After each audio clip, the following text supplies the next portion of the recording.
Your gift will make room for you. Now, what is your gift? It's the thing that you do the absolute best with the least amount of effort. That's your gift. Quit running away from the gift. Your gift will make room for you. Stop trying to be something you ain't gifted at. I woke up and I suddenly got it.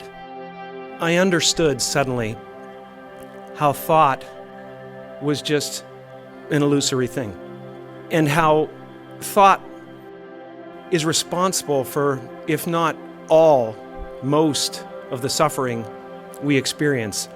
So what should we do, Gary V? Let's wrap this up. Yeah, what should we do? What should people do? People should fucking stop complaining. Right. People should figure out who the fuck they are. Good call. People should not listen to America propaganda of fixing the shit they suck at. They should be tripling down on what they're good at. They should be competent in certain areas, but you're not gonna become Beyonce, or like your bone structure is a certain way. Like, you're not gonna solve everything. Your IQ can get a little bit better, but don't worry about the incremental. Figure out what you fucking puts you on fire and you're halfway decent at. If you're lucky enough right now to be listening and you're good at what you like, become tunnel fucking vision. So the first thing you need to realize here is that you're made of habits.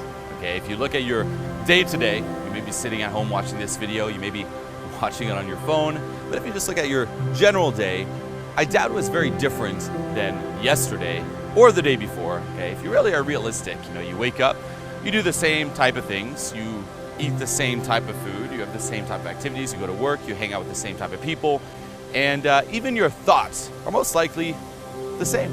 The military was great for me, and but again, you were born for this. I mean, this is like something you were drawn to, like a magnet to metal filings. Yeah. No, I was drawn to it, but I was just an out of control kid that just did whatever.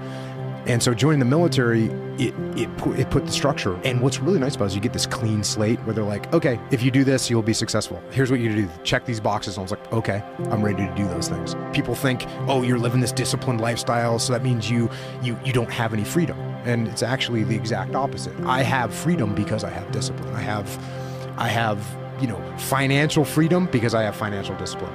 I have more time. I have more time because I have the discipline to get up in the morning, before most normal people get up. My father could have been a great comedian, but he didn't believe that was possible for him. And so he made a conservative choice. Instead, he got a safe job as an accountant. And when I was 12 years old, he was let go from that safe job.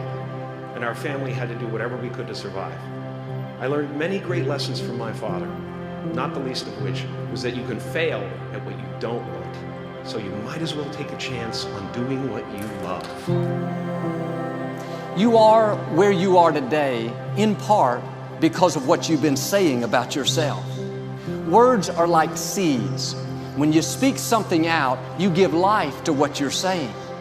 Whether you realize it or not, you are prophesying your future. And this is great when we're saying things like, I'm blessed, I'm strong, I will accomplish my dreams, I'm coming out of debt. That's not just being positive, you are prophesying victory, prophesying success, prophesying new levels. Your life will move in the direction of your words. But too many people go around prophesying just the opposite. I never get any good breaks. I'll never get back in shape. Business is slow. I'll probably get laid off.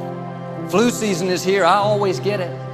They don't realize they are prophesying defeat. It's just like they're calling in bad breaks, mediocrity, lack. The scripture says we will eat the fruit of our words. You are planting seeds when you talk. At some point, you're going to eat that fruit. My challenge is make sure you're planting the right kind of seeds. If you want apples, you have to sow apple seeds. If you want oranges, you can't plant cactus seeds, poison ivy seeds, mushroom seeds. You're going to reap fruit from the exact seeds that you've been sowing. In other words, you can't talk negative and expect to live a positive life. You can't talk defeat and expect to have victory. You can't talk lack, not enough, can't afford it, never get ahead, and expect to have abundance. If you have a poor mouth, you're going to have a poor life. You should write down your goals. Write down what you want to see happen in life. Any areas that you're struggling in, where you need to improve, write it down like it's already done. When you know within yourself that there's something you want to do, and I believe that all of us were born with a purpose, that all of us have something that we are supposed to do, that all of us have some goodness within us, and that goodness gives us a responsibility to manifest our greatness. And when you know that, you can feel it in your guts, and you know that you're deliberately operating below your potential, you've gotten comfortable, you stop expanding, you stop stretching, you stop challenging yourself. Let me share something else with you. Not only is it possible for you to have your dream, but it's necessary. It's necessary that you have it, that you work on it, that you develop yourself, that you go for what is yours in the universe. This is not going to be it for my life. I deserve more than this. See, that will start making you do some stuff. See, a lot of people go to work every day miserable, and all they do is just talk about how miserable they are. But they don't do anything about it. Nobody asked you to go down here and study to be a dentist, and you ain't really good at that. Quit going down to the church trying to sing. You can't sing. Now, just because they let you sing at the church, you're not finna, ain't nobody else finna go with this.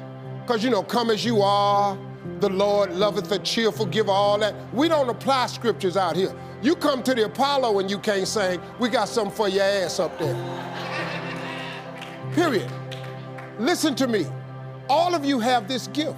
Identify it. It's the thing that you do the absolute best with the least amount of effort. That's what you should be doing. You're wasting your time pursuing your passion. The Bible does not mention passion. It mentions your gift. What are you gifted at, and do that? Stop tripping. You can do that. If you fry chicken better than everybody you know, you ought to be somewhere frying chicken. People make millions of dollars frying chicken. Popeyes, Kentucky Fried Chicken, El Pollo Loco. All they doing is making chicken. They just found a way to do it. Somebody just started making chicken. A friend of mine we grew up with, all he did was cut grass. He had a single blade lawnmower that he pushed. He was so good at it, he could raise the blades up and lower them. He could cut patterns in your grass. We little, I'm going, hey man, we going swimming. Now I got to cut Miss Jackson grass. He could cut patterns in your yard. He could put your initials in your grass.